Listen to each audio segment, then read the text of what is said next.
Saya sekarang punya 425 triliun di BI cash, besok saya taruh 200 triliun.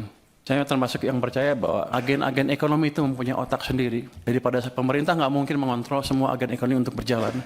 Tapi saya ciptakan kondisi di mana mereka berpikir dan berjalan dan bisa tumbuh, bisa berbisnis.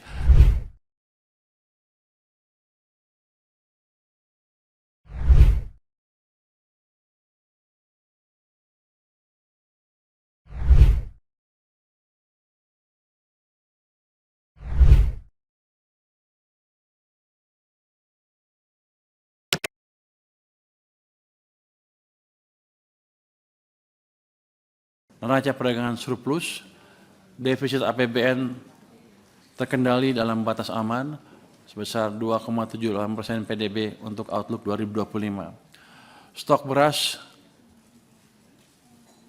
lebih dari 4 juta ton. Program-program unggulan antara lain MBG, Sekolah Rakyat, revitalisasi sekolah, cek kesehatan gratis sudah memberi manfaat yang nyata bagi masyarakat.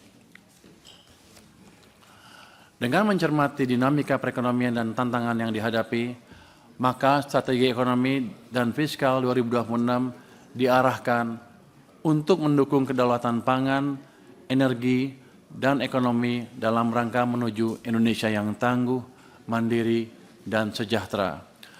Sejalan dengan hal tersebut, RAPBN 2026 difokuskan untuk mendukung 8 agenda prioritas yang meliputi yang pertama, ketahanan pangan, yang kedua, ketahanan energi, yang ketiga, MBG, yang keempat, pendidikan bermutu, yang kelima, kesehatan berkualitas, yang keenam, pembangunan desa, koperasi, dan UMKM, yang ketujuh, penguatan pertahanan semesta, yang kedelapan, akselerasi investasi dan perdagangan global.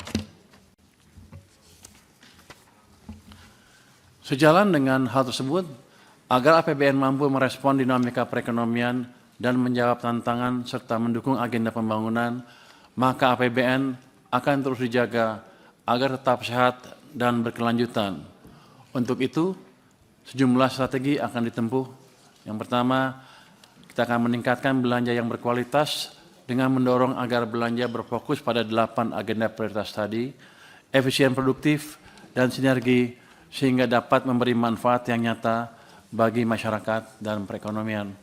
Kemudian kita akan optimalisasi pendapatan negara dengan tetap menjaga iklim investasi, dengan mendorong efektivitas reformasi perpajakan untuk meningkatkan kepatuhan, mendorong agar sistem perpajakan kompatibel dengan struktur perekonomian dan sistem perpajakan global, sehingga mendorong optimalisasi pengelolaan sumber daya alam, aset negara, dan inovasi layanan.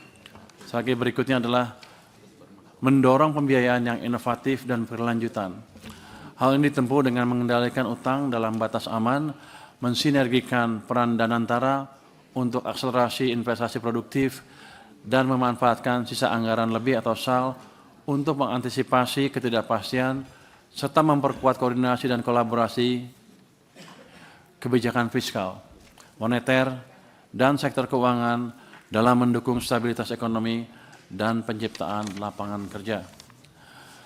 Melalui pengelolaan APBN yang sehat tersebut, maka 3 fungsi utama APBN yaitu alokasi, stabilisasi, dan distribusi dapat berfungsi efektif untuk mendukung berbagai program pemerintah, meredam dari berbagai goncangan, dan meningkatkan kesejahteraan demi mencapai cita-cita bangsa Indonesia yang tangguh, mandiri, dan sejahtera.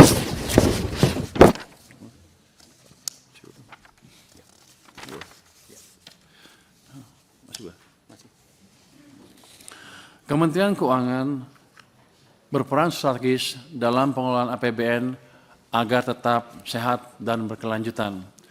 Sebagaimana diamanahkan melalui Undang-Undang Nomor 17 Tahun 2003 tentang Keuangan Negara, Kementerian Keuangan menjalankan tugas pokok yang mencakup 1. Perumusan kebijakan fiskal, 2. Pengelolaan utang negara, 3. Pengelolaan aset negara, 4. Pengelolaan kas negara, 5. Pengawasan dan pengendalian, serta 6. akuntansi, dan pelaporan keuangan. Selain itu, Kementerian Keuangan juga menjalankan fungsi khusus yaitu sebagai Bendahara Umum Negara, Chief Financial Officer Negara, dan Koordinator Hubungan Fiskal antara pusat dengan daerah.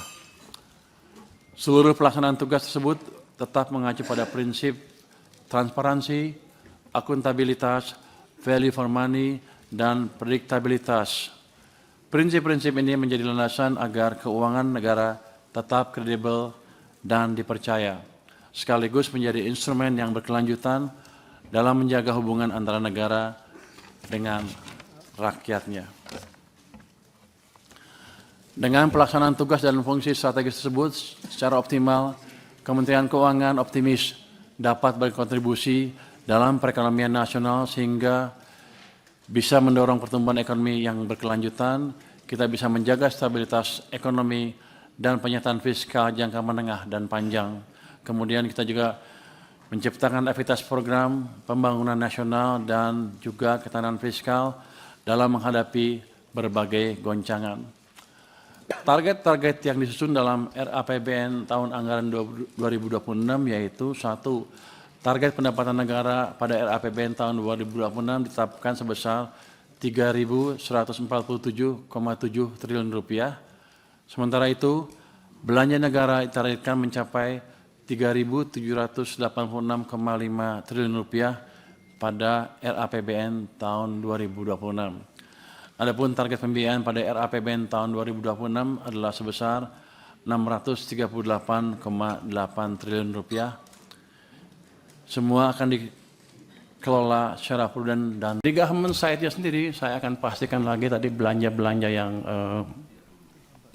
lambat berjalan dengan lebih baik lagi.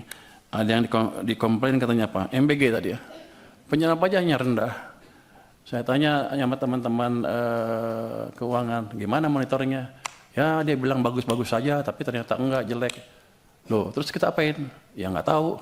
Saya bilang begini, ya udah, nanti sebulan sekali kita akan jumpa pers dengan kepala MBG. Nanti kalau penyerapannya jelek, dia suruh jelasin ke publik, saya di sebelahnya. Dan program-program yang lain yang lambat itu akan saya sisir. Saya kan baru hari ketiga dan rapat, udah keburu rapat di sini, jadi belum lihat detail seperti apa. Tapi kami akan sisir, bagian-bagian lambat kami percepat.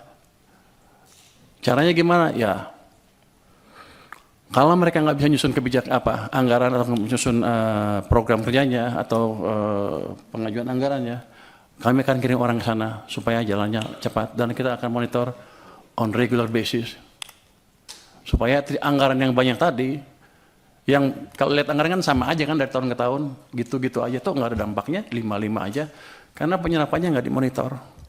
Dulu pernah ada UKP 4 memonitor itu pun nggak jalan sempurna karena UKP 4 terlalu jauh.